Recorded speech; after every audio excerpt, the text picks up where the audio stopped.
cannabis sativa ou indica.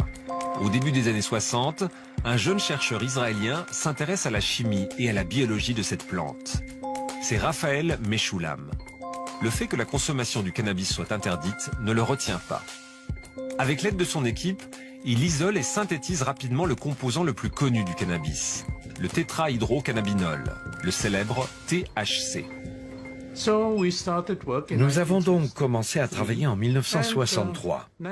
Et en 1964, nous avons publié un composant qui s'avère être le seul composant psychoactif du cannabis, le tétrahydrocannabinol. Et il y a un deuxième composant qu'on appelle le cannabidiol, dit aussi CBD, qui a également des propriétés médicales, mais qui n'est pas psychoactif. Il semble que ces deux composants, qui sont les deux composants actifs du cannabis, le THC et le CBD, agissent sur des structures vraiment basiques. Par exemple, il a été prouvé que le cannabidiol est un anti-inflammatoire. Le THC a également beaucoup d'effets.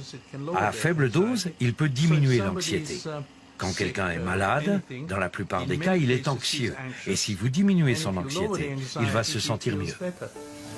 Ces cannabinoïdes sont identifiés, synthétisés, mais longtemps, on ne comprend pas comment ils agissent. 20 ans plus tard, dans les années 80, c'est encore l'équipe de Raphaël Mechoulam qui découvre le système endocannabinoïde.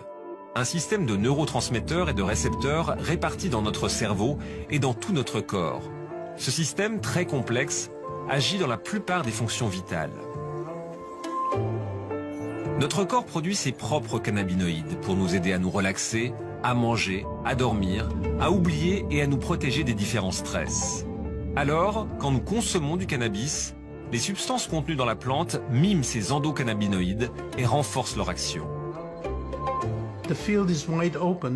Le champ est très ouvert. Il y a beaucoup de questions en suspens. Et je pense qu'au cours des 50 prochaines années, nous devrions en savoir un petit peu plus. La preuve scientifique des effets du cannabis est récente. Mais le chanvre accompagne les humains depuis le néolithique. Les médecins égyptiens, chinois et indiens l'utilisent depuis des millénaires. Au XIXe siècle, un médecin britannique de retour des Indes le ramène en Europe. Très vite, il devient un antidouleur très populaire.